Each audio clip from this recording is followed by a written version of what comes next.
किसान संगठनों के मांग करने के बाद इस कानून को लाया गया था। ये कानून अच्छा कानून है, इससे किसानों की आमदनी बढ़ेगी और जो लोग इसमें विरोध कर रहे हैं उनका एक राजनीतिक कारण है। केंद्र सरकार 3 नए कृषि कानून लेकर आई। सरकार का कहना है कि ये 3 कानून कृषि क्षेत्र में नई क्रांति ला देंगे। किसान इसमें बहुत ज़्यादा समृद्ध हो जाएंगे, किसानों की ज़िंदगी खुशहाल हो जाएगी। वहीं पर पिछले कुछ महीनों से पंजाब के किसान, हरियाणा के किसान और उत्तर प्रदेश के किसान, यूँ मान लें कि पूरे देश के किसान दिल्ली में आंदोलन कर रहे हैं। आंदोलन कुछ 1-2 बार हिंसक भी हुआ। सरकार बार बार संशोधन की बात कह रही है, कई बैठकें हुई, अब बैठकें भी बंद हो गई हैं। इस पर ये कानून कितना किसानों के लिए फ़ायदेमंद है और कितना नुकसानदायक, ये हम आज जानेंगे पद्मश्री सम्मान से सम्मानित कंवलजीत सिंह चौहान जी से। कंवलजीत सिंह चौहान जी ने एक ऐसी खेती शुरू की थी जिसके बाद में ये देश के किसानों के लिए आदर्श बने और साथ में इन्होंने अपनी फूड प्रोसेसिंग यूनिट चालू की, जिसके चलते इन्होंने कई लोगों को रोज़गार भी दिया। आपका बहुत बहुत स्वागत है जी। तो आप 3 जो किसान बिल है, आप इसे लेकर क्या समझते हैं? इसमें किसान सही हैं, किसान संगठन सही हैं या सरकार सही है? भारत में बहुत लंबे समय से किसान संगठन मांग कर रहे थे कि एपीएमसी एक्ट में सुधार हो और मंडी में जो लुटाई है, मंडी का जो बहुत बड़ा कमीशन है, उससे किसान बचे, किसानों की आमदनी बढ़े। और साथ में जितनी प्रोसेस यूनिट थी जो अच्छा माल प्रोसेस करके देश और विदेश के बाज़ार में भेजना चाहती थी, उनकी लागत बढ़ रही थी और साथ में अच्छी क्वालिटी का जो माल उनको मिल नहीं रहा था, जो किसान से पैदा करवा रही थी और पैदा करवाने के बाद अच्छा माल खरीद कर निर्यात करना चाहती थी, उस निर्यात में भी कमी आने लगी। और किसानों की आमदनी बढ़ाने के लिए सरकार 3 नए कानून लेके आई, जिसमें मुख्यतः एपीएमसी एक्ट में सुधार है। किसान संगठनों के मांग करने के बाद इस कानून को लाया गया था, परंतु ये कानून अच्छा कानून है, इससे किसानों की आमदनी बढ़ेगी और जो लोग इसमें विरोध कर रहे हैं उनका एक राजनीतिक कारण है। हमारे भारतवर्ष में प्रथा चली हुई है, कोई भी पार्टी जब कोई नया कानून बनाती है या कोई अच्छा कार्य करती है तो दूसरी पार्टियां उसका विरोध करती है, चाहे इनमें सभी पार्टियां इसमें शामिल है, बीजेपी हो, कांग्रेस हो या कोई अन्य पार्टियां हो।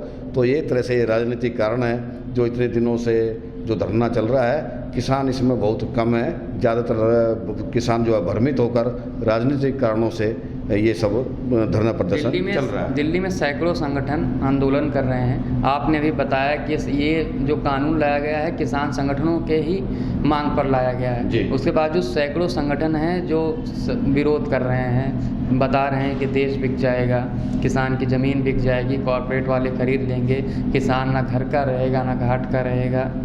और जैसे पहले पंजाब हरियाणा के ज़्यादा संगठन एक्टिव थे, लेकिन उसके बाद में ऐसा समय आया कि अब उत्तर प्रदेश के किसान संगठन उसमें बहुत ज़्यादा ही भूमिका निभा रहे हैं, जिसमें राकेश टिकैत जी भी हैं। तो आप अग्रणी किसान रहे हैं, आप भी कभी ना कभी संगठन में आपको भी कभी निमंत्रण मिला होगा कि किसान को लेकर कैसे किसान को खुशहाल बनाया जाए, या आप जो किसान मांग उठाते थे, तो कोई ऐसा वाक़या बताइए जब आप संगठन आपको बुलाते थे तो क्या मांग करते थे? तो अभी इसमें तो मुझे बुलाया नहीं, पर पीछे तो मैं पिछले 20 वर्ष से जितने किसान संगठन बुलाते थे मैं जाता रहा और सभी मांग करते थे कि एपीएमसी एक्ट में बदलाव किया जाए। और एपीएमसी एक्ट कुछ राज्य सरकारों ने बदला भी है पहले से ही, हालांकि वे ही जिन्होंने बदला है, जैसे इसमें पंजाब सरकार भी हैं और हरियाणा सरकार में, पूर्व में जो हरियाणा सरकार थी वो भी है, वे ही लोग जिन्होंने इस कानून में सुधार किया था वो इस आंदोलन में आ गए हैं। मैं पहले भी कह जाऊँगा, ये राजनीतिक कारण है, इसका किसान के मुद्दों से इनका कोई मतलब नहीं है। किसान को लाभ होगी हानि होगी इसका कोई विश्लेषण नहीं हो रहा है। सीधा मतलब है कि राजनीति करना और सत्ता परिवर्तन कैसे हो सकता है, किसानों को इसमें सत्ता परिवर्तन में जोड़ना और अपना उल्लू सीधा करना, यही सभी लोग जो है काम कर रहे हैं और किसानों को भ्रमित करके अपने साथ जोड़ रहे हैं। जबकि ये कानून गलत नहीं है, क्योंकि यदि ये कानून सरकार लेकर नहीं आती, जो भारत में 10,000 एफपीओ बनाने का टारगेट है, यदि एफपीओ किसान से सीधा माल नहीं खरीद पाएगा, मंडी के माध्यम से ही खरीदेगा, तो एफपीओ बनाने का कोई औचित्य रह ही नहीं जाता है। इसलिए ये कानून लाना जरूरी था किसानों की आमदनी बढ़ाने के लिए, इसलिए सरकार इनको लेकर आई है। और इस कानून में मुझे लगता है एक कमी रह गई है कि मंडी ख़त्म नहीं होनी चाहिए। यदि मंडी ख़त्म हो गई तो हो सकता है कि कंपनियों की मनमानी बढ़ जाए बाद में, तो मंडियों से जो है टैक्स वो बिल्कुल हटा देना चाहिए। बाहर टैक्स नहीं है तो मंडी में भी टैक्स नहीं, इसलिए जो है मंडियाँ बनी रहे तो मंडियों में टैक्स कम कर दिया जाए। तो आपका मानना है कि आंदोलन खत्म होना चाहिए? जी जी बिल्कुल, किसान लोग भ्रमित होकर आंदोलन कर रहे हैं और ये आंदोलन करने की बात नहीं है।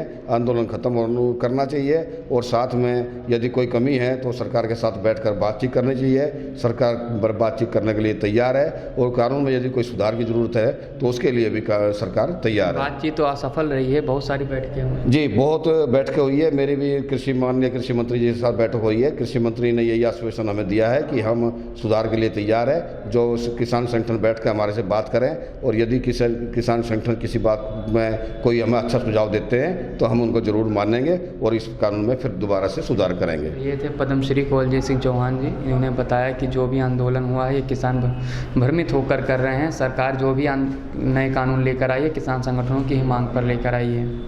कैमरामैन पंकज गुप्ता के साथ मैं रमन मिश्रा, NTTV भारत। देश दुनिया की ताज़ा तरीन खबरों से रूबरू होने के लिए सब्सक्राइब कीजिए आपका अपना चैनल NTTV भारत।